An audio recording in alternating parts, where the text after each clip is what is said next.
Saren had spent the whole gray morning on her knees at the lip of the moonwell, scrubbing silt from the silver stones, and not once, not for a single breath, had she imagined the moon might say her name in front of the entire pack. Yet, here it was, happening to her. A thread of cold light was climbing the inside of her wrist, tracing up her forearm like water running the wrong way up a wall, and every soul in the great courtyard of Silvercourt had turned to look at the one person no one was ever supposed to see. The king had spoken a different name. She had heard it as clearly as everyone else. He had stood at the head of the well in his dark ceremonial furs, tall enough to swallow the rising moon behind him, and he had said the name of Isolde of the Iron Vein Pack, in a voice like a heavy door closing. The pack had begun to roar their approval. Isolde had lifted her chin in her gown of pale silver, ready to be claimed, and then the light in the well had refused him. It had risen out of the black water. It had crept across the flagstones. It had passed the counselors and the highborn and the visiting alphas, and it had found Saren where she crouched half-hidden behind the rim of the well, with a scrubbing cloth still balled in her fist. It had wrapped around her wrist like a bracelet of frost, and now it would not let go. The cheering died the way a candle dies, when a window blows open, all at once, and completely. 300 faces stared at her. Saren did not dare breathe. She was aware, in a horribly detailed way, of the mud on her knees and the frayed hem of her keeper's smock, and the fact that she had a smear of well silt drying on her cheek. This was not how the evening was supposed to go. She had been told to stay low, keep the silver lamps filled, refill the sacred oil when it burned down, and above all remain invisible. Keepers were not part of the selection. Keepers were furniture. They tended the well so that the highborn could be blessed beside it. How had she come to be here, at all? The same way she came to be anywhere. Saren was a foundling, left as an infant on the cold rim of this very well 18 winters ago, wrapped in a moth-eaten blanket, with no name pinned to it, and no scent that any pack could claim. The moon's leavings. The old wives called such children, and they said it while touching iron. Orla, the ancient keeper of the well, had taken her in because someone had to, and Saren had grown up in the shadow of the water, unnamed until Orla named her, unwanted until Orla decided a girl might as well be useful. She had learned to be small. She had learned that being small was safe, and now the moon had made her the loudest thing in the kingdom. Across the courtyard, King Alaric Corrin had gone utterly still. He was a mountain of a man, broad through the shoulders, dark-haired, with the kind of presence that made a room feel smaller once he entered it. She had glimpsed him only twice before, in her whole life, always from a great distance, always as a shape on a high balcony. Up close, even from 30 paces, the sheer weight of him pressed the air out of her lungs. His eyes were the pale gray of a winter sky, and they had locked onto her wrist, onto the light, with an expression she could not read at all. It was not joy. It was not anger. It was something closer to grief, and under the grief, buried deep, something that looked almost like fear. Kings were not supposed to look afraid. Isolde of the Iron Vein Pack made a sound like a struck bell. "There has been a mistake," she said, and her voice carried the way trained voices carry. "The king has spoken. I was named." The moon answered. Someone whispered near the front, and the whisper spread like spilled oil across the whole gathering. The moon answered. The moon answered. It was the worst thing they could have said, because it was true, and everyone had seen it, and there was no unseeing it now. Ansel, the king's second, moved first. He was a lean, sharp-featured man with quick eyes, and he crossed the flagstones toward Saren with the deliberate, careful stride of a person approaching something that might explode. He reached her side and crouched, and up close his voice dropped so low that only she could hear it. "Do not run," he said. "Whatever you do, do not run, and do not, under any circumstance, touch the water again. Siren looked at him with wide eyes. She had no intention of touching anything. She was not certain she could even feel her hands. I did not do this, she whispered back. I swear on my life. I was only cleaning the stones. I know, Ansel said, and something in the flat certainty of it frightened her more than shouting would have. He knew. Which meant this was not simply a scandal. This was something he had been dreading. He rose and turned to the frozen courtyard and lifted his voice into the ceremonial calm that seconds could unmake. The selection is concluded for tonight, he announced. The moon has been heard. All will return to their houses. No one moved. Isolde's father, a gray wolf of an alpha with a jaw like an anvil, had gone the color of ash. The counselors had begun to mutter. And the king had not so much as blinked. He was still staring at Siren across the ruined ceremony, as though she were a ghost he had been waiting his whole life to meet, and dreading in equal measure. Then he turned without a word and walked back into the keep, his furs trailing behind him, and the doors closed on him like a wound closing over a splinter. 2 guards took Siren gently by the arms. Not roughly. That was almost worse. They lifted her to her feet, as though she were made of glass that had already begun to crack, and they led her away from the well, past the staring pack, past Isolde's white and furious face, into the dark mouth of the keep she had never once been permitted to enter. The last thing she saw before the doors swallowed her was Orla, the old keeper, standing at the edge of the crowd. And Orla, who had never in 18 years looked at Siren with anything but weary patience, was watching her go with tears standing bright in her ancient eyes. That was when Siren understood in the pit of her stomach that whatever had just happened to her was not a blessing at all. The room they left her in was small and windowless and smelled of cold stone and old smoke.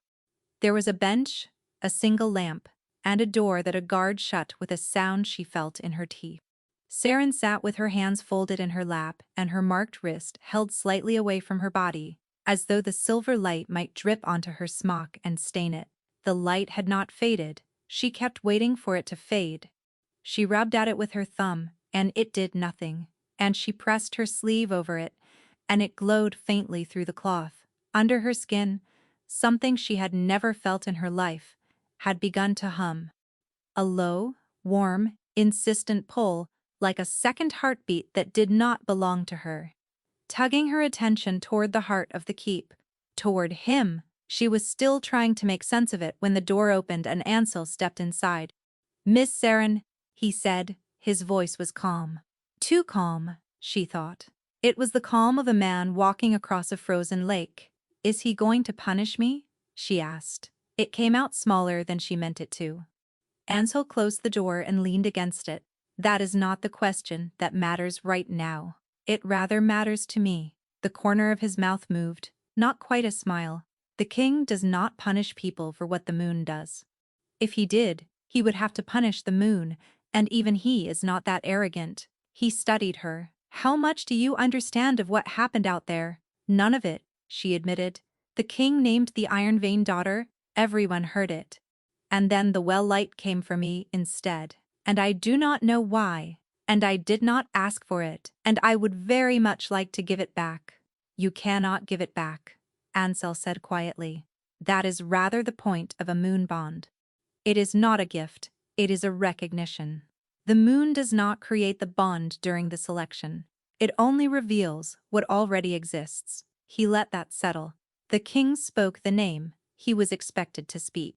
A name of alliance, chosen by the council, agreed by treaty. But the well does not answer to treaties. It answered to the truth. And the truth, it seems, is you. Siren felt the floor of her understanding tilt beneath her. "That is impossible. I have never even spoken to him. I have been near him 3 times, and 2 of those he did not know I was alive. And yet," Ansel gestured at her wrist. The door opened again before she could answer, and the king came in. He filled the small room the way water fills a cup. Siren shot to her feet, so fast the bench scraped, and she dropped into the deepest, clumsiest bow she had ever attempted, and stayed there because she did not know what else to do with her body. "Your Grace," she managed to the floor. "I am so sorry. I promise I did not touch the well after it was cleaned. I know keepers are not to interfere with the ceremony. I have never interfered with anything in my life." There was a silence. Then, "Look at me," the king said. His voice was lower than she had expected, and rougher, worn, thin at the edges, like a stone smoothed by too much water. She straightened and looked at him, and it was the first time she had ever truly seen him, and it stopped the breath in her chest. He was exhausted. Not tired the way a man is tired after a long day, ruined. There were bruised hollows beneath his pale eyes, and a gauntness carved into his cheeks that did not belong on a man his age. His skin had a grayish cast, and when the lamplight caught his face, she saw a sheen of sweat on his brow, though the room was cold. He looked, she thought, with a lurch, like a man being slowly eaten from the inside. He looked at her wrist. He looked at her face, and whatever he saw there made something in his jaw tighten. "What is your name?" he asked. "Siren, Your Grace. Only Siren. I have no house, Siren." He said it the way a man tests his weight on ice. "Where are you from?" "The well, Your Grace." When he only frowned, she added, "I was left there. As a baby, Orla the keeper raised me. I have lived beside the water my whole life." Something moved behind his eyes at that, something she could not name, and he turned sharply away as though the sight of her had become difficult to bear. "Ansel," he said, "the Iron Vein delegation. Alpha Garrick is demanding an audience." Ansel said, "He is calling it a broken oath. Half the Border Alliance is in that courtyard, and every one of them just watched the moon reject the match we spent a year negotiating. By morning it will be in every hall, from here to the coast, that the High Moon Kings own, well named a foundling, over an Alpha's daughter." He paused. "It is a disaster, Alaric. I am aware of what it is." The king pressed 2 fingers to his temple, and Saren watched his hand tremble, just slightly, before he stilled it. Garrick Dane did not bring his daughter across 3 territories to be shamed in an open courtyard, Ansel went on. Lower now, he brought 200 spears with her, camped beyond the north wall as an honor guard. If he decides the insult cannot be borne, we no longer have an alliance. We have a war on the very border that has already cost you more than you can afford to lose again. Something crossed the king's face at that last phrase. There and gone. Siren filed it away without knowing why. There was a whole history buried in those words, and every man in the room seemed to know its shape but her. "Keep Garrick from doing anything tonight that we cannot undo," the king said. "Tell him the king will speak with him at dawn." "And her?" Ansel asked. The king looked at Siren again, and for a long moment he said nothing at all. The warm pull under her skin tightened until it was almost painful, and she had the mad, mortifying certainty that he could feel it too, that this humming thread ran between them like a rope pulled taut, and that he hated it. "She does not leave the keep," he said at last. "Not the grounds. Not for any reason. Put her somewhere safe and put a guard on the door." He turned to go. "Am I a prisoner?" Saren blurted, and immediately wished she had not. He stopped at the door. He did not turn around. "You are the only thing in this kingdom that the moon has chosen to protect," he said, and his voice was very quiet and very strange. "I am not going to be the one who lets it lose you." Then he was gone, and Saren was left staring at the closed door with her heart pounding and one clear, cold thought rising through all the noise in her head. He had not looked surprised when the well betrayed him. Not once. Isolde had cried mistake, the councillors had cried scandal, the whole courtyard had reeled as though the ground itself had opened, and through all of it the king alone had stood unshaken, watching the silver climb her arm with the grim resignation of a man watching a wound reopen exactly where he already knew the old scar to be. He had not been surprised that the moon refused him. He had been afraid that it would name someone, and now that it had named her, he was not angry with her at all. He was something far worse than angry. He was sorry. They gave her a chamber grander than any room she had ever slept in, with a real bed and a window that overlooked the moonlit gardens, and a guard outside the door who would not meet her eyes. Saren did not sleep. She lay in the enormous bed with her marked wrist glowing faintly against the dark, and listened to the humming under her skin, and somewhere in the deep hours of the night, she felt it change. The warm pull turned cold. It turned to a thin, dragging ache, as though something at the other end of the invisible rope had begun to sink. She was standing at the door before she had decided to move. "I need to see Orla," she told the guard. "The keeper of the well. Please." She raised me. "She will know what this is." To her surprise, the guard did not refuse. He sent word, and near dawn the door opened and Orla came in, small and bent, and wrapped in her gray keeper's shawl, and Saren crossed the room and fell into her arms like a child. "There now," Orla murmured, patting her back. "There now, little moth. I know, I know." "You knew," Saren said, pulling back to look at her. "Out there. You were crying. You knew this would happen to me." Orla's face folded.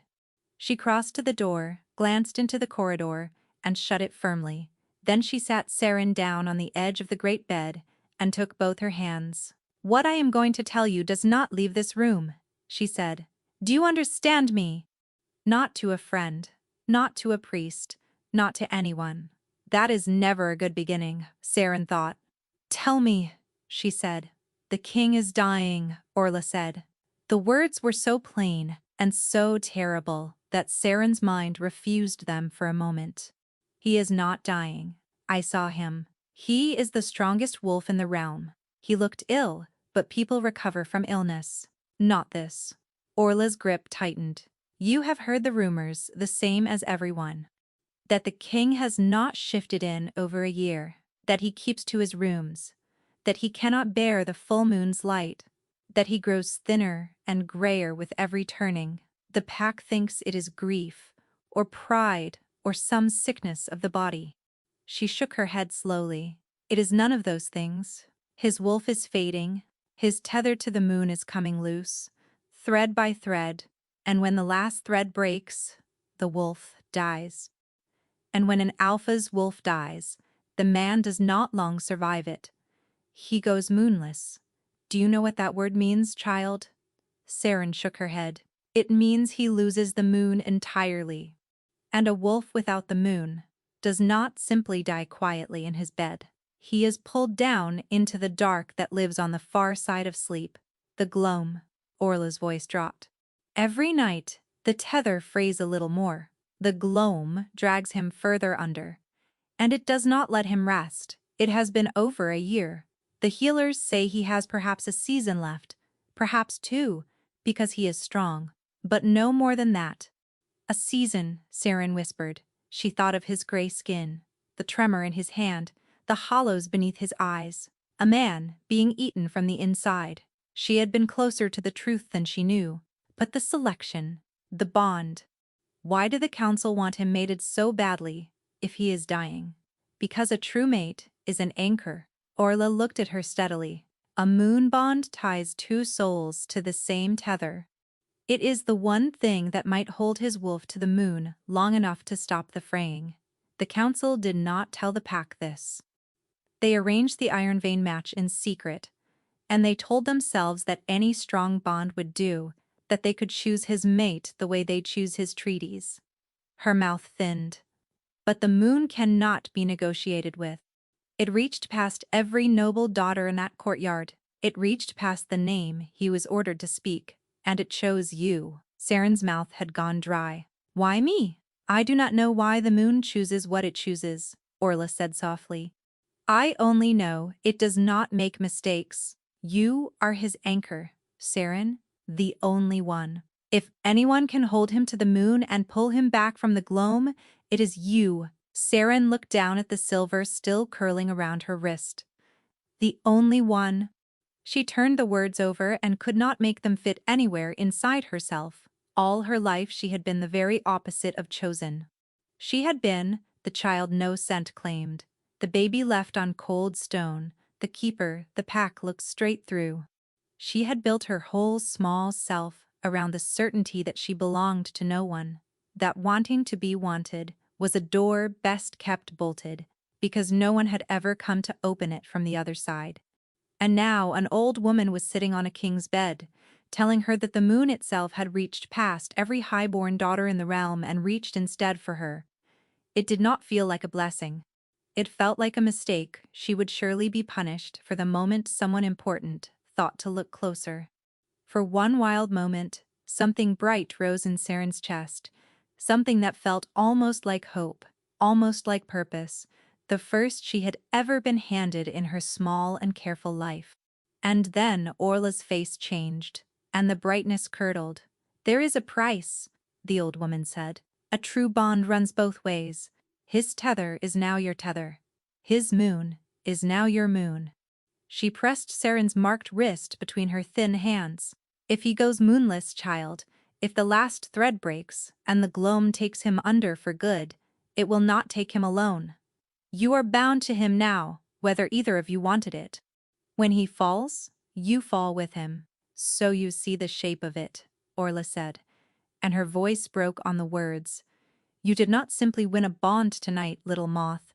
You were sentenced to his fate." Saren sat very still. She should have been terrified, and some distant part of her was, but mostly she felt the strange, tilting calm of a person who has just been told that the ground beneath her feet had never once been solid. "Then it was never a choice at all," she said slowly. "From the instant that light touched me, my life was already spent on his." "Bound is not the same as spent," Orla said gently. "A tether can be pulled from either end. That is the cruelty of it, and the mercy of it both. You did not choose to be tied to him, but you can still choose what you do while you are tied." She smoothed a strand of hair from Saren's face with a papery hand, the way she had done when Saren was small and frightened by thunder. "The trouble is that he will not choose. He has had a full year to fight this, and instead he has spent it politely arranging to die. You cannot save someone who does not wish to be saved, child, and he does not wish it. That is the one wall you will have to climb, and it is higher than any stone the masons ever raised." Saren thought of his trembling hand, of the sweat on his brow in the cold, of the way the moonlight had seemed to lean away from him at the well, like water shrinking from oil, a season, perhaps two. Such a small measure of time, to hold an entire life inside. "Then we had better not waste it," she said, surprised to hear how steady she sounded, as though some part of her had already decided a thing the rest of her had not yet caught up to. The lamp guttered. Somewhere below, in the heart of the keep, Saren felt the cold ache pull at her again, sharper now, more desperate, a drowning man tugging on a rope he did not even know he held. "And there is a man in this castle," Orla finished, so quietly it was almost a prayer, "who would rather die than let his fate become yours. Which means the one thing that could save you both is the very thing he will fight hardest to refuse." The door opened without a knock. Ansel stood in the corridor, and his face was grim in a way Saren was beginning to recognize as very bad news indeed. "The king has collapsed," he said, "and he is asking for her." They half ran through the sleeping keep, Ansel ahead of her, and with every corridor the cold ache in Saren's chest grew sharper, until by the time they reached the great carved doors of the royal chambers, she could barely breathe around it. It was as though a hook had lodged behind her ribs, and something on the far side of those doors was slowly, steadily reeling her in. The room beyond was vast, hung with old weapons and older banners, dominated by a bed the size of a small barge, and on that bed lay the king, and he was not resting. He was rigid, his back arched, his jaw clenched, his hands twisted in the sheets, and his skin had gone the gray of dead ash. Two healers hovered helplessly at his side. The chamber was freezing despite the fire, and the moonlight falling through the tall windows did not seem to touch him at all. It bent around him, as if even the moon had learned to look away. "He will not wake," one of the healers said. "He passed near midnight and he cannot be roused. This is the deepest we have seen him go." Saren did not remember crossing the room. One moment she was in the doorway, and the next she was at his side, and she did the only thing her body seemed to know how to do. She took his hand. The change was immediate and shocking. The moment her marked wrist touched his skin, the silver light flared bright enough to fill the room, and the king drew a long, shuddering breath. The first easy breath he seemed to have taken in an age. The rigid arch of his spine loosened. The gray receded from his face by a shade. His fingers, cold as river stones, closed around hers with a strength that would have frightened her if it had not been so plainly desperate. The room went silent with astonishment. "Moon above," a healer whispered. Saren held on. She did not know what else to do. The cold ache in her chest had softened the instant they touched, the hook behind her ribs, easing into something warm and steady, and she understood in a bone-deep way that she was doing something no potion and no prayer in that room had been able to do for over a year. She was holding him to the world. He slept. Truly slept. Deep and even, his breathing slow. And Saren knelt beside the enormous bed, with his hand crushing hers, and her knees aching on the cold floor, and did not move, because every time her grip loosened, even slightly, his breath hitched and the gray crept back, and she could not bring herself to let that happen. Dawn was graying the windows when he finally woke. His eyes opened, found her face, and for one unguarded moment, there was something in them so raw and so grateful that she had to look away from it. Then he seemed to remember himself. He sat up sharply, pulled his hand from hers as though her touch had burned him, and put the width of the great bed between them. "You should not be here," he said. "Your second carried me here, Your Grace," Saren replied, rubbing feeling back into her cramped fingers. "I was told you asked for me." His jaw worked. "I was not myself." "No," she agreed. "You were unconscious and turning the color of a corpse. I found you far more agreeable this way." She had no idea where the words came from. She heard them leave her mouth with a sort of distant horror. One did not make jokes to a dying king, but something flickered across his ravaged face, the ghost of surprise, perhaps the ghost of a laugh long dead, and it was gone before she could be sure it had been there. Ansel cleared his throat from the doorway. "Alaric, you slept for 5 hours. 5, not 5 minutes. 5 hours without the gloam taking you." He said it carefully, the way a man lays down a card he is not sure he is allowed to play. "You know what this means." "I know what you want it to mean," the king said. "It means she works," Ansel pressed. "It means the bond is holding you to the tether exactly as it is meant to. It means for the first time in over a year, there is a reason to hope you might live to see the next selection, instead of being buried before it." He was looking at Saren, and she could see the war happening behind his eyes, the wanting and the refusing tangled so tightly she could not tell which was winning. "There is a cost to her," he said finally. "Do not pretend there is not.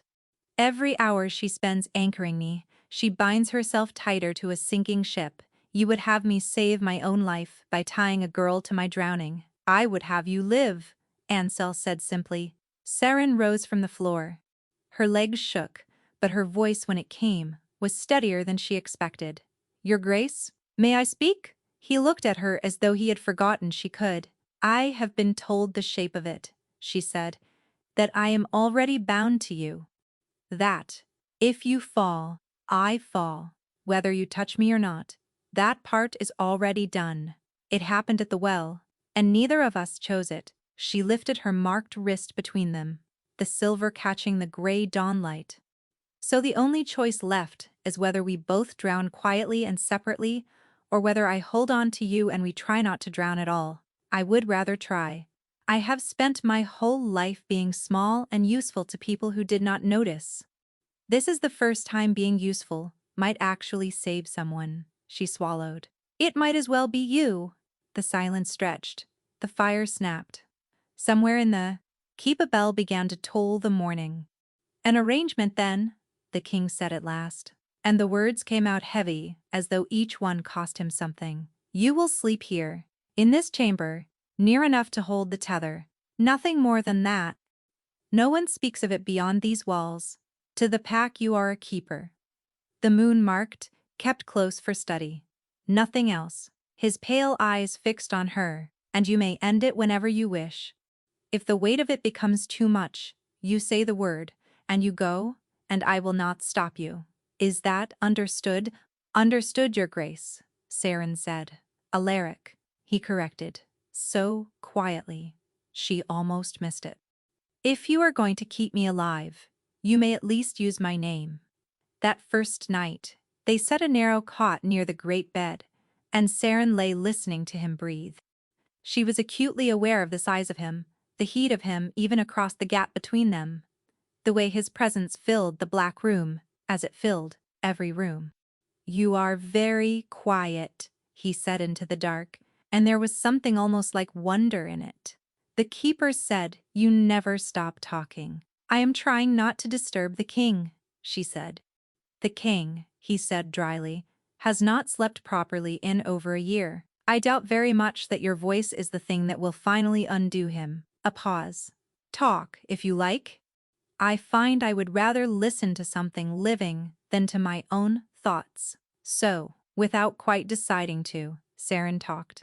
She told him about the frog that lived under the third silver lamp and croaked through every solemn ceremony, and about the time she had dropped the sacred oil ladle into the water and spent a terrified hour fishing for it with a rake before Orla woke. She did not know when his breathing slowed into true sleep. She only knew that when she finally ran out of words, the room was quiet and warm, the man beside her was resting, and the silver at her wrist glowed soft and steady as a banked fire. She was almost asleep herself when the cold came. It came suddenly, out of the depths of her own dreaming, a chill that had nothing to do with the room. One moment she was drifting, and the next she was standing barefoot on ground she could not see, in a fog so thick and gray it pressed against her skin like wet cloth. The air smelled of ash and cold water, and something older underneath, something like grief. There was no moon. She looked up and found only a dead white sky, and where the moon should have been, there was a hole, a wound, a black and hungry emptiness that made her stomach drop. And ahead of her, standing motionless in the fog, with his back to her, staring into the dark at something she could not yet see, was Alaric. This is the gloam, she realized aloud. And her voice vanished into the fog the moment it left her lips. I am in the gloam. I followed him in. Somewhere in the grayness ahead, something turned toward the sound of her. And it began, slowly, to come closer. The thing in the fog came closer, and Saren did the only thing her body had ever known how to do when it was frightened. She stood very still and made herself small. It did not help. The footsteps continued, slow and deliberate, circling somewhere out in the grayness, where the trees stood too tall and too thin, their branches clawing at the dead white sky. There was no wind. There was no moon.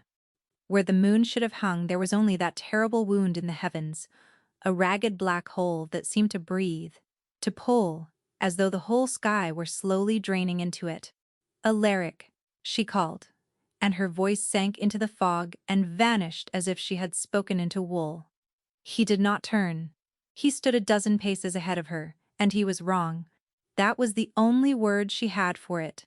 The man who had filled his chambers until the walls felt close, the king whose presence pressed the breath from a room, was diminished here, stooped and gray and thin as a reed, staring into the fog at something she could not yet see. Whatever it was, it had all of him. He did not know she was there. She had seen him command a courtyard with a single glance. She had felt the weight of him press the air out of a room. None of that lived here. Here he was hollowed out, worn down to the width of the grief he carried, and the sight of so mighty a creature hollowed down to this frightened her more than the fog or the dead or the slow-breathing wound in the sky. If the gloam could do this to him, she thought, then there was nothing it could not do. Saren walked toward him across ground that gave beneath her bare feet like wet ash, and as she drew near, she followed his gaze, and her breath caught in her throat. There were shapes at the edge of the clearing. People, or the memory of people, standing motionless in the mist. Wolves in the shapes of men and women, their eyes reflecting nothing at all. Some bore wounds that no living body could have carried. They did not move toward him.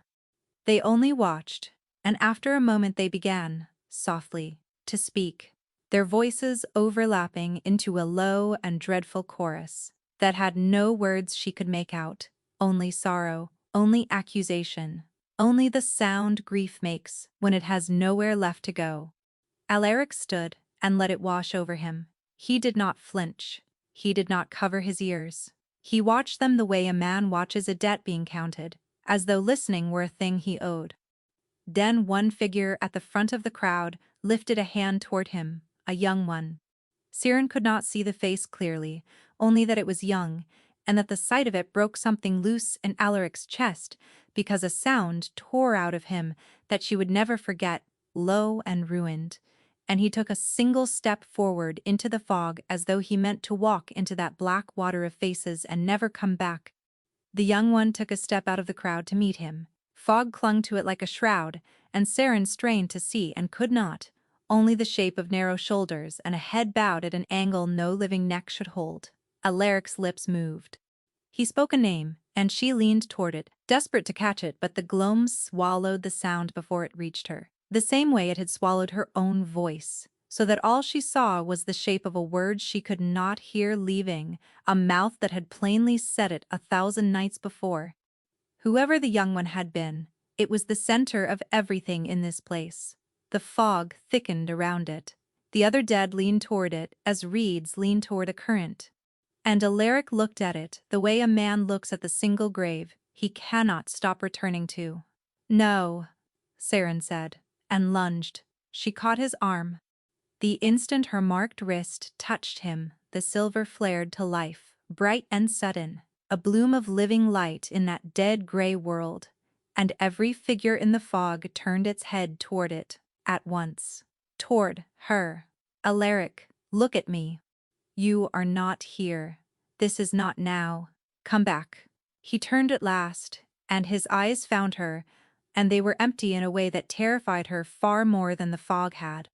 "You should not be able to be here," he said, and his voice was far away and strange. "No one comes here. No one but me." "Well, I am here, and I am cold, and I would like nothing better than to be gone from this place," she said, and gripped his hand and pulled with everything in her. For one horrible moment, nothing happened. The ground clung to their feet. The wound in the sky pulled harder, and she felt it reaching, not only for him now, but for her, for the silver on her wrist, tugging at it the way a current tugs at a swimmer. And then, high above them, in that black and hungry hole where the moon had been, a single thread of silver light bled into the dark. Her light. It flickered there like a splinter of a thing long lost, and the whole gloam seemed to shudder and go still, as if something vast and patient had suddenly, for the first time in a very long while, been surprised. Saren pulled again. The world tore. She woke, gasping, bolt upright on the narrow cot, her heart slamming against her ribs and sweat cold on her skin. The chamber, the dying fire, the great bed.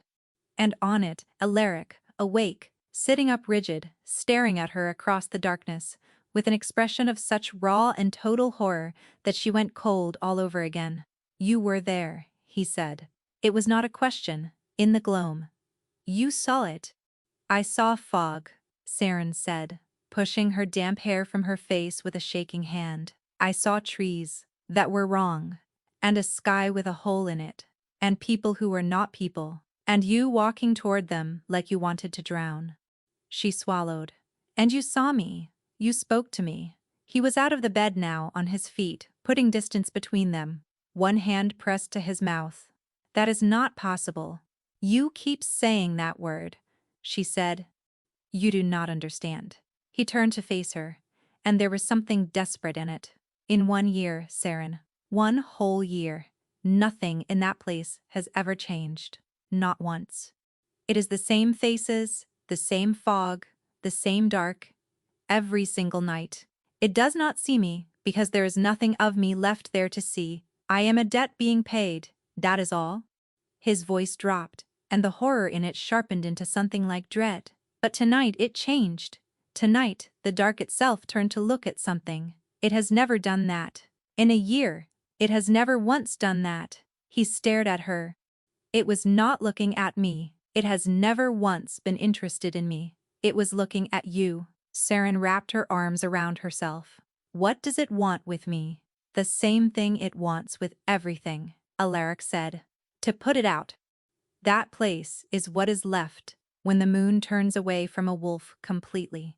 It is the absence of the moon given a kind of hunger, and it has been feeding on me for a year because I gave it something to feed on.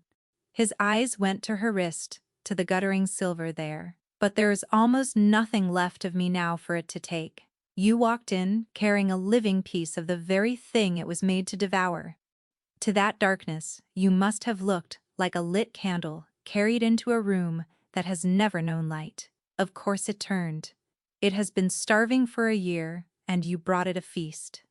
The banked terror in the room was a living thing. Outside the window, the true moon was setting, and Saren watched the pale light slide down the wall and thought of that thread of silver bleeding into the wound in the gloam's sky, and understood, without being told, exactly what she had done. She had carried a light into a place that fed on light, and now the dark knew her name. Against every warning, the arrangement went on, because the alternative was watching the king die, and neither of them was willing to be the one who chose that. A rhythm formed the way rhythms do. In the gray mornings, Saren woke before Alaric, or tried to, though she found herself lingering longer each day, watching the way sleep smoothed the hard lines from his face and made him look almost young. She would slip out before the keep stirred, and return to the well to help Orla with the lamps, because the pack had been told she was only a keeper the moon had marked, kept close for study, and a keeper who vanished entirely would have set every tongue in Silvercourt wagging. In the long daylight hours their lives did not touch. He ruled. He met with grim-faced counselors and grimmer border authors. She trimmed the silver leaf and refilled the sacred oil, and pretended not to feel the tether humming under her breastbone every single hour they were apart, a low and constant ache, like a note held too long. By the third week, the ache had teeth. Standing at the well in the pale afternoon, refilling lamps she had filled 10,000 times before, she would feel the pull turned so sharp that she had to grip the cold stone to keep from setting down her work and walking to the keep, and the man inside it. Orla caught her at it once, white-knuckled at the water's edge, and said nothing, only pressed her lips into a thin, knowing line, and filled the lamp herself. In the evenings, she came back to his chambers after the keep had settled, and they slept, and he did not sink, and the gloam did not take him. That was the miracle, and everyone in the small circle who knew of it treated it as one. What no one expected was that they would begin to talk. It started because she could not help it. Saren had spent 18 years being quiet, and now that there was finally a person obliged to be in a room with her, all the words she had swallowed her whole life came spilling out in the dark.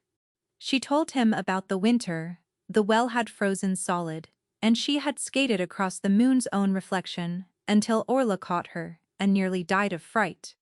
She told him which of the kitchen cats could be bribed with scraps and which would take a finger off. She did not know at what point his breathing would slow and deepen into true sleep. She only knew that one morning, without once looking up from the report in his hands, he said, "The frog. Under the third lamp, the one you told me about that first night. Is it still there?" Saren froze with a pin half in her hair. "You were listening. You are difficult not to listen to," he said. "It is a documented failing of mine now. I have a healer keeping notes." But the corner of his mouth had moved, just slightly, and something warm and foolish turned over in her chest. A few nights after that, a lamp appeared on the small table beside her cot. Not an ordinary lamp. A keeper's lamp, silver chased, and when she lifted the glass and breathed in, she smelled it, at once, the faint, clean scent of the sacred oil from her own well. The smell of her whole life. "You did not have to do that," she said. Alaric did not look up. "Do what? The lamp? The oil? Is from the well. My well? I have no idea what you are talking about," he said, and turned a page, and the tips of his ears had gone very slightly pink in the firelight. And Saren bit down hard on a smile and said nothing at all, because she had learned that some kindnesses had to be accepted sideways or not at all. Other small things followed, each of them denied. A thick gray blanket, soft as a cloud, that he swore he had not noticed replacing the thin servant's one. A second chair by the fire, angled toward the first, that he insisted had always stood there. One evening she came in shivering from the cold courtyard to find a cup of spiced wine waiting, still warm. And when she tried to thank him, he informed her flatly that a healer who caught a chill was no use to him, that this was strict practicality and nothing more, and that she would oblige him by drinking it and ceasing to make it strange. Siren agreed that it was extremely practical. She drank it. And she watched the great and terrible Alpha King of the High Moon pretend to read the same page of the same report for a quarter of an hour, and she thought that she had never in her life felt anything as dangerous as how safe she felt in that room. She should have been happy. In a way she had never known was possible, she was. But every night, when the anchoring pulled her down into sleep beside him, she went somewhere else, and every night that place grew worse. The gloam had not forgotten her. It waited for her now. The moment she crossed into it, she could feel the wound in the sky turn its attention toward the silver on her wrist, and each night the pulling was stronger, hungrier, more precise. It had begun to reach for her directly, cold fingers of fog winding up her arm, and it took her longer each time to find Alaric in the murk, longer to pull him free, and she came back colder. She noticed her mark had begun to dim. The bright silver thread had gone, the pale gray of moonlight behind cloud, and in the mornings her hands were slow to warm. She told no one. She certainly did not tell him. Because she had seen the way he watched her when he thought the gloam had touched her, the guilt that flooded his ravaged face, and she knew with absolute certainty that the moment he understood the place was hunting her, he would end this, and he would die, and she would not be the reason he chose the dark. So she smiled, and she chattered, and she warmed her hands at the little lamp that smelled of home, and she said nothing. Then came the morning. She woke in his arms. She did not know how it had happened. In the night, the cot had somehow become the great bed, or she had crossed to it in her sleep, drawn by the tether the way water finds the low ground, and now she was tucked against his chest, with his arm heavy and certain around her waist, and his breath slow in her hair. For a few blissful half-waking seconds, it was the safest she had felt in her entire life. Then her mind caught up with her body, and panic arrived. She tried to slide free. His arm only tightened, and he made a low sound in his sleep, and drew her closer, and beneath the panic, something ancient and quiet stirred in her, a low animal certainty she had never once felt at any selection, at any moon. Her wolf, the small silent wolf that had never in her life answered the moon and had marked her forever as the moon's unwanted leavings, lifted its head inside her and pressed toward him as if to say, "At last." He woke. She felt it happen, the change in his breath, the stillness that came over him as he understood the position they were in. For one suspended moment, neither of them moved. Then, instead of pulling away, he drew her closer, buried his face against her neck, and inhaled slowly, like a man who had been drowning and had found air. "You smell like the well," he murmured, half asleep. "You smell like the only clean thing left." And then he went rigid, fully awake, and let go of her as though she had burned him. He was across the room in a heartbeat, his back to her, one hand braced against the cold stone wall. Saren lay in the tangled warmth he had left behind, her heart going like a struck drum. And she might have laughed, or wept, or said something to break the terrible tension of it. She never got the chance. Because when Alaric turned back toward her, his gaze dropped to her wrist, to the mark, and every trace of warmth drained from his face. "Your mark," he said, very quietly. "Saren, your mark is gray." She pulled her sleeve down on instinct, far too late. And in the silence that followed, she watched him understand all of it at once. Watched a year of guilt find a fresh and terrible new home, and she knew that whatever fragile, warm, impossible thing they had been building in the dark was about to come apart in her hands. "How long?" Alaric said. His voice was terribly even. "Alaric, how long has it been reaching for you?" He crossed the room and took her wrist, gently turning it toward the light, and the dimmed silver looked worse there. Grayer, spent. "How many nights have you gone into that place and let it pull the light out of you and come back, and smiled at me and said nothing?" "It does not matter," Saren said. "It is working. You are alive. You slept. You have not sunk in weeks. Whatever it is taking from me, it is worth it." "It is not worth it." He said it with such flat finality that she flinched. "Nothing is worth it. That place does not merely hold me. It feeds. It has fed on me for a year, and now you have handed it something brighter, something living, and it has stopped bothering with me because it would rather have you." His grip tightened, then released, as though he did not trust himself to touch her. "I have watched it take everything from a person, one night at a time. I will not watch it take you. You would let it take you instead," Saren said. "You would rather feed yourself to it slowly, for the rest of your short life, than let one person stand between you and the dark. Why? Why is your own life the single thing in this whole kingdom you refuse to fight for?" Something flickered across his face, there and gone, and for a moment she saw all the way down past the king, and the Alpha, and the wall of cold command, to the thing that lived at the very bottom of him. It was not fear of death. She saw that plainly. It was something far quieter and far worse.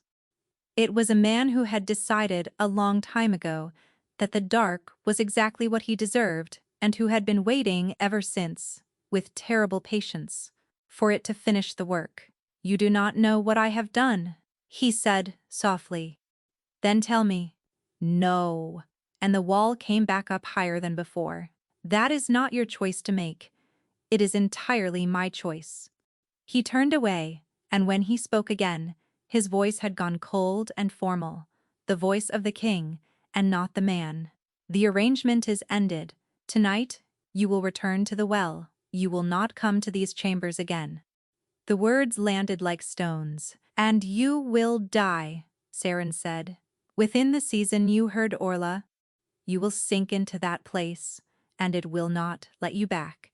And because we are bound, I will feel every moment of it, and then it will take me too, wherever I am, well or no well. You are not protecting me. You are only choosing which of us has to watch the other go first." For a moment, something cracked in his composure, something raw and pleading, and she thought she had reached him. Then a knock came at the door, hard and official, and the moment shattered. It was Ansel, and his face was grim. Behind him in the corridor stood two counselors, and, worst of all, Isolde of the Iron Vein pack, her chin high, her eyes bright with a cold satisfaction that made Saren's stomach drop. "Forgive the hour," Ansel said, and she could hear how much he hated the words. "Alpha Garrick has forced the council's hand. He is calling the Keeper's Bond an ill omen, a corruption of the selection. He says, the moon that names a foundling over an Alpha's daughter is a moon that has turned against the pack, and half the border lords are frightened enough to agree with him." He paused.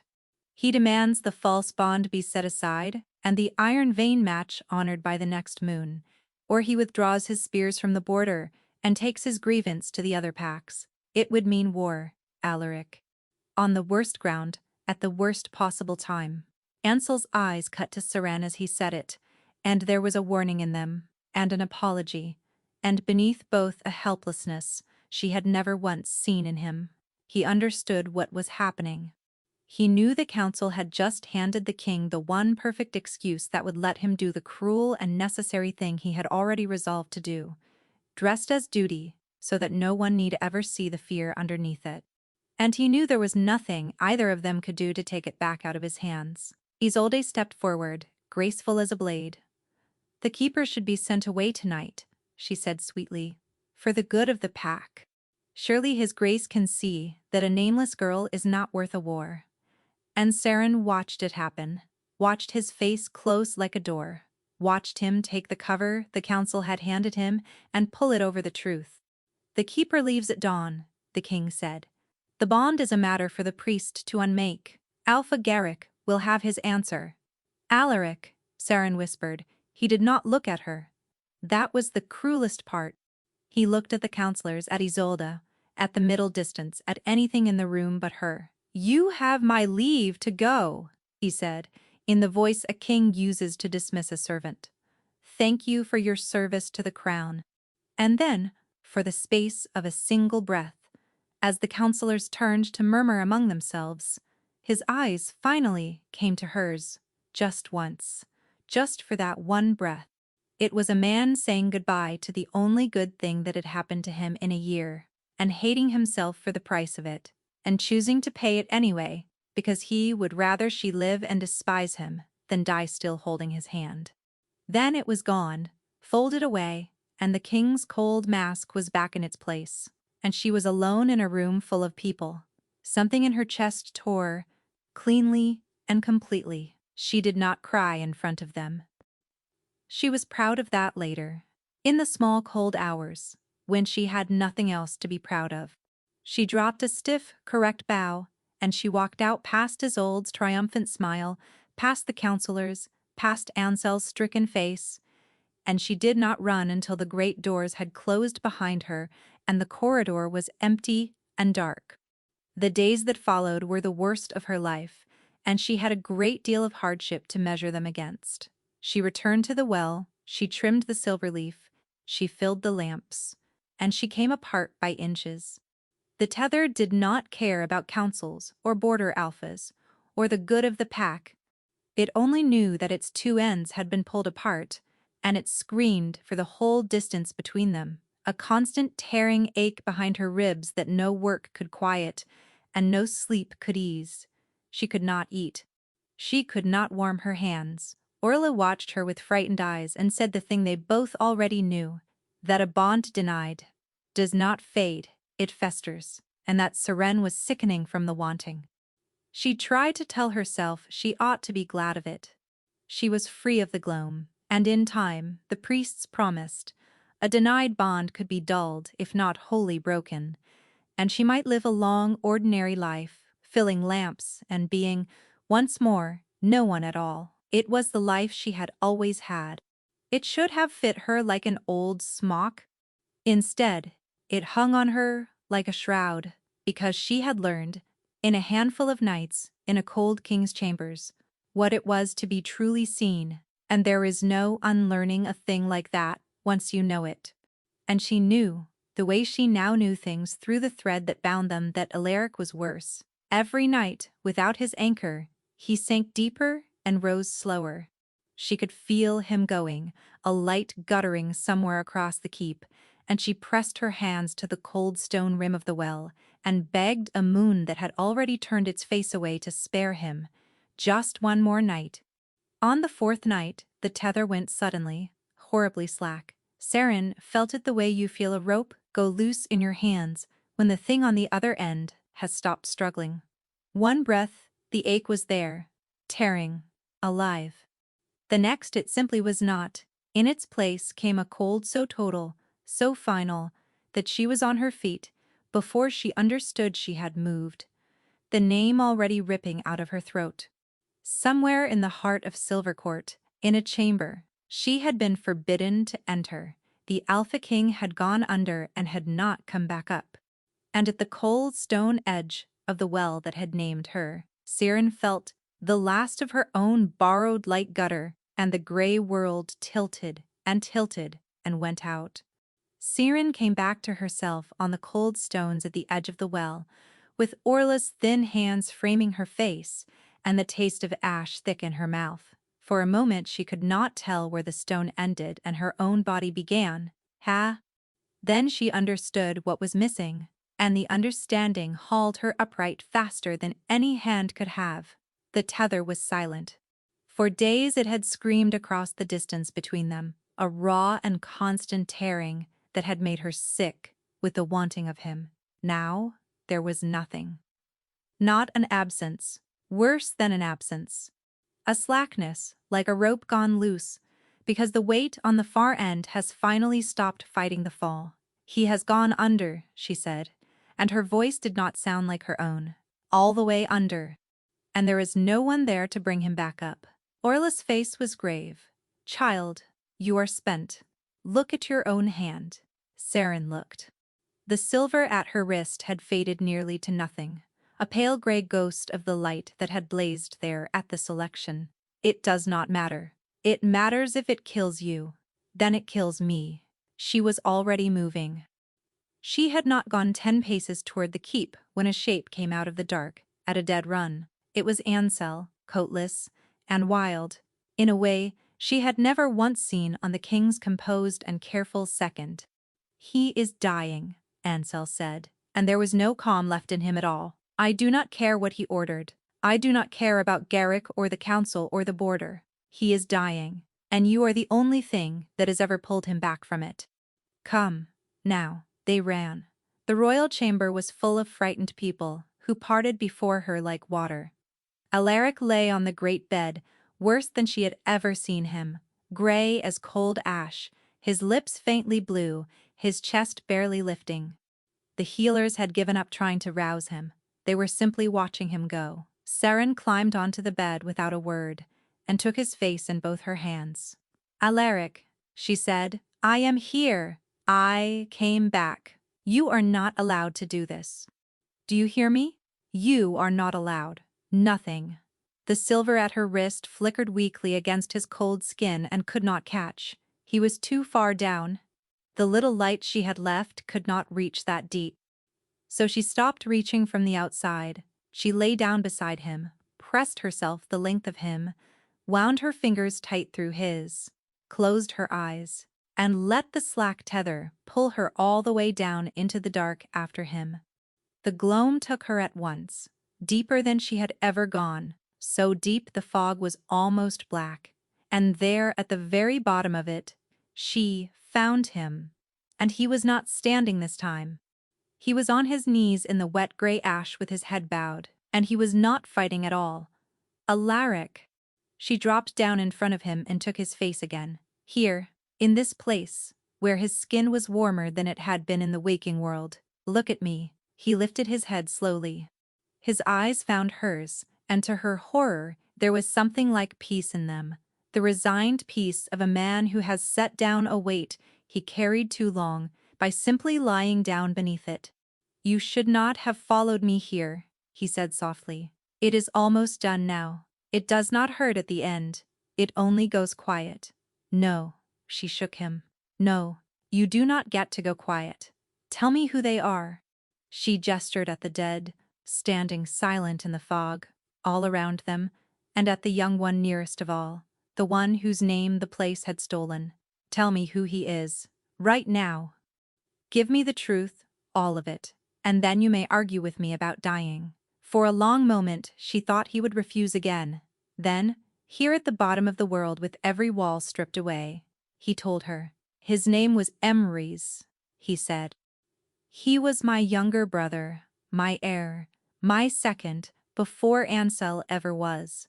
He laughed at everything. He was the only one who was never afraid of me. His voice broke on it. A year ago there was a war at the Emberford Crossing. A rogue host under an alpha named Varric had been burning border villages for a season, and I could not stop them by any other means. So I laid a trap. I ordered the fens, fired to close the crossing and take the host in the flames. He was shaking now. Emrys had gone back across that ground. There was a wounded scout, a boy, trapped in the reeds, and my brother went back for him without telling anyone, and I gave the order to loose the fire, and I did not see him until it was already burning. Seren's throat closed. He got the boy out, Alaric whispered. He carried that boy through the fire and set him down safe on the far bank, and then he could not get back himself. He died a hero. Do you understand me? His last act was the finest thing any of us did that whole black day, and the fire that killed him was mine. My command, my hand. He looked at the young shade in the fog, and his face was a ruin. The moon turns away from a wolf who cannot bear his own light. That is what the priests will not say. There was no witch, no curse laid on me by an enemy. The moon turned from me because I turned from myself. And I have not once, in a year, been able to give it a reason to turn back, because it was right to leave me, because I do not deserve to be held to anything at all. And there, at last, was the whole of it. Not a monster, not a cold and dangerous king, but a grieving brother who had done a terrible necessary thing and had been punishing himself for it every single night since, in a court built by his own guilt out of the faces of his dead. I will not let you go, Saren said. You cannot save someone who does not wish to be saved, he answered gently. The way you tell a child a hard, true thing. Orla told you that. She was right. Then I will not save you. She pressed her forehead to his. I will stay. If you go quiet, I go quiet with you. Right here, and the moon can turn its face from both of us together. Because I am done being left, Alaric, and I am done being the thing that other people set down. If you will not choose to live for yourself, then choose it, because I am not leaving this place without you, and I would rather we were both in the dark than that I ever be alone in the light again. Something shifted behind his eyes. Not hope, not yet, but the first faint refusal to let her fall with him. Come back with me, she said, just for tonight, just to the surface, and I will show you a reason. She pulled, and this time, for the first time, he let her. They woke in the great bed, with the true moon spilling through the tall windows, and he was breathing, and his eyes were his own again, and for a long moment they only looked at each other in the silver dark. Then she reached across the space between them and took his hand and held it hard. If we finish the bond, there is no undoing it, he said quietly. A completed bond cannot be unmade. Not by priests, not by councils, not by me. You would be tied to whatever becomes of me, all the way to the end. I know, she said. I am counting on it. So she made her choice. She pressed her marked wrist against his and spoke the old words the keepers teach to children, the vow that binds one soul to another beneath the moon. He answered them in a voice rough with wonder, as though he had never once believed he would be allowed to say them, and when the last word left him, the bond sealed. She felt it lock into place in the center of her chest, like the final stone set into an arch, warm and golden and complete. The marks on both their wrists flared bright as struck silver, reached for each other across the small space between their joined hands, and met. He drew her against his side and held her, and she felt him settle into a peace she had never once known him to carry. Joy rose in her so fierce it frightened her. She had done it. She had given him this. She let her own eyes close. And the completed bond, the whole and finished tether she had just welded shut between them, pulled her down into the gloam beside him. Instantly, all the way, with no safe surface left to be pulled from. She was not a visitor here anymore. She understood that the moment the black fog closed over her head, she was bound to him now, entirely, and where he went, she went, as deep as he sank and no shallower. There would be no reaching in from the outside tonight. There was no outside left. Above them, in the dead sky, the hungry wound, where the moon should be opened wide, and this time it had two lights to swallow. The gloam was worse now that she belonged to it. She felt it against her skin like cold hands, patient and certain, and the air had a taste to it, ash and grief and the flat-iron tang of a battlefield after the killing is done. There was no sound, but the low overlapping murmur of the dead, hundreds of them, ranged out into the fog in every direction, and above them all that ragged black hole in the sky, breathing, pulling, drinking the last gray light out of the world. And now that she belonged to this place wholly, it reached for her too. She felt the cold fog find the silver at her wrist and begin, patiently, to pull, the way a tide pulls, at a swimmer who has gone out too far. It would drink her light the moment it finished. Draining his, she had come to the very bottom of the world for him, and the world had noticed. Alaric knelt in the clearing at the center of it, and Emrys stood before him. She could see the young one clearly now.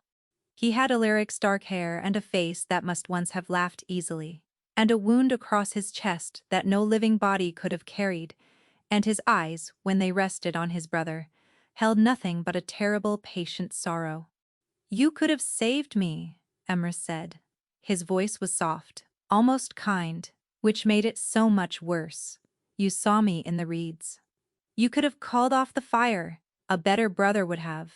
A better king would have found another way. This is your debt, Alaric. You have always known it was your debt."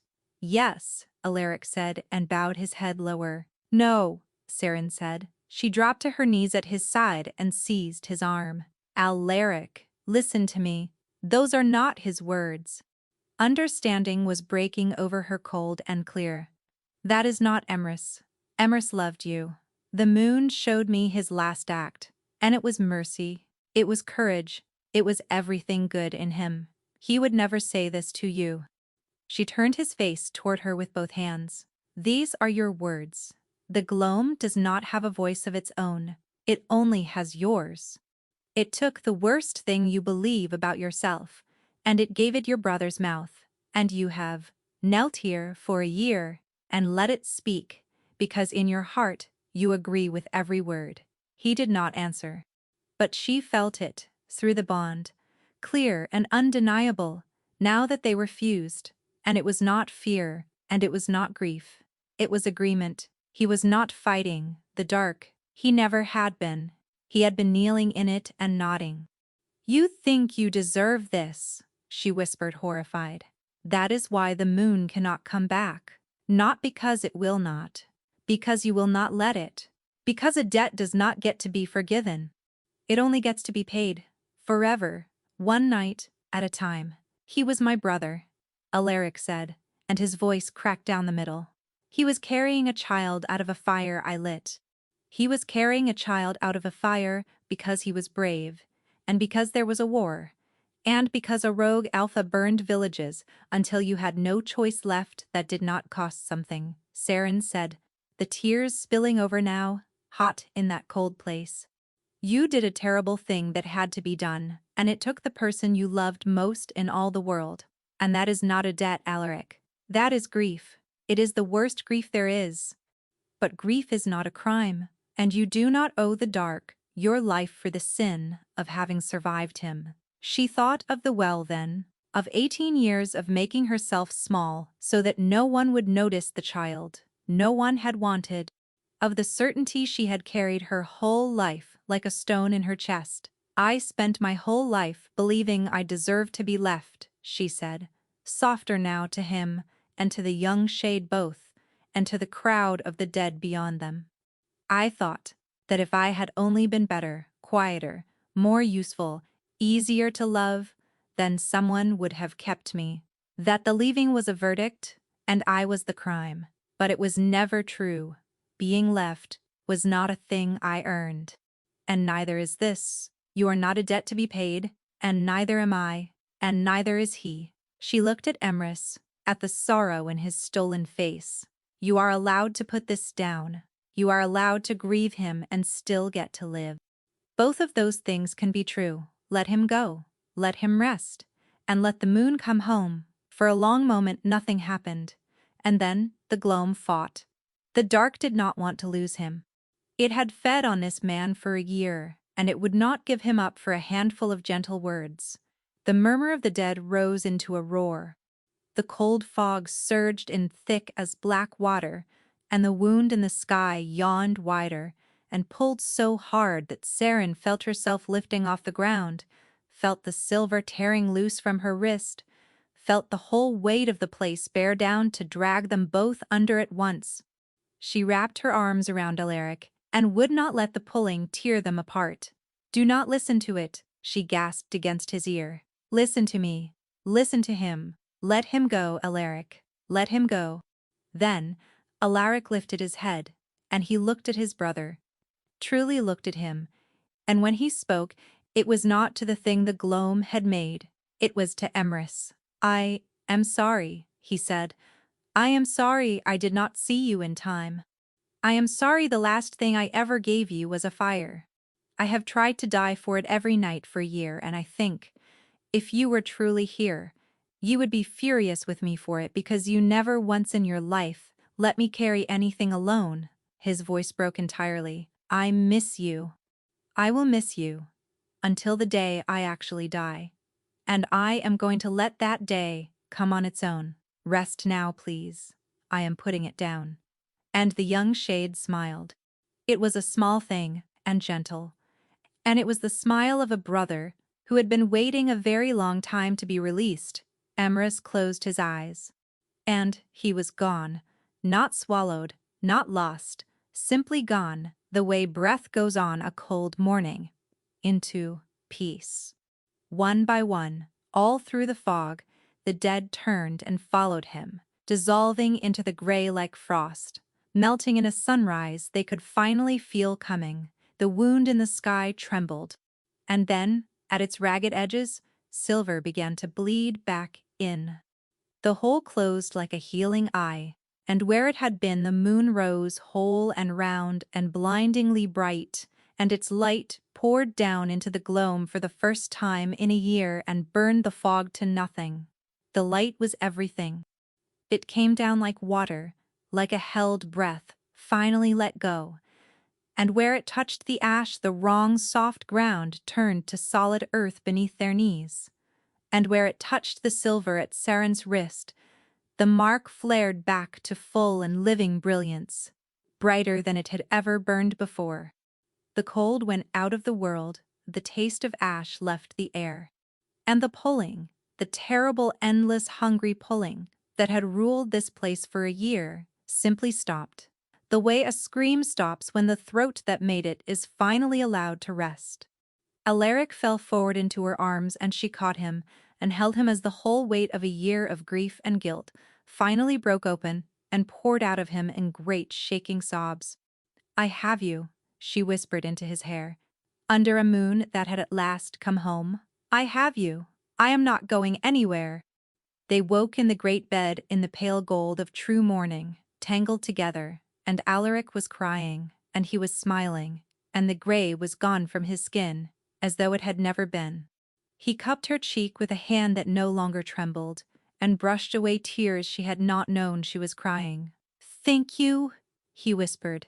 Outside the window, the last of the setting moon was full and clear and unbroken, and for the first time in a year, the king of the high moon pack had slept the whole night through. The bond could not be unmade, and so, in the end, there was no war. A completed moon bond is the oldest law there is, older than treaties, older than borders, and even Garrick Dane of the Iron Vein pack knew better than to raise spears against the moon itself. He took his daughter and his 200 spears home, grumbling, and within the year a different alliance was struck on different terms, and Isolde, to everyone's quiet surprise, married a horse lord from the Eastern Reach and was said to be perfectly, tolerably content. The court did not know what to make of a foundling keeper as their queen. The whispers followed Saren everywhere for a long while. But Alaric's hand was always steady in hers, and he had a way of looking at anyone who whispered too loudly that ended the whispering very quickly. The healing did not happen all at once. That is not how healing works, and Saren had learned better than to expect it to. Some nights, Alaric still woke in the dark with his brother's name on his lips, and on those nights she did not try to fix it. She only held him and listened, and let him grieve, because grief, she had learned, is not a wound to be closed but a weight to be shared. Slowly, night by night, the hard nights grew rarer. He had a silver tree planted at the Emberford crossing, and once a year they rode out to sit beneath it, and he told her stories about the brother who had never once been afraid of him, and he laughed as often as he wept. And the moon held him. That was the miracle that never stopped being one. Every night the tether ran warm and whole between them, and the gloam did not come, and the strongest wolf in the realm slept like a man who had finally been forgiven, because at last he had forgiven himself. Now, on a quiet morning many months later, Saren woke slowly to pale light through the curtains.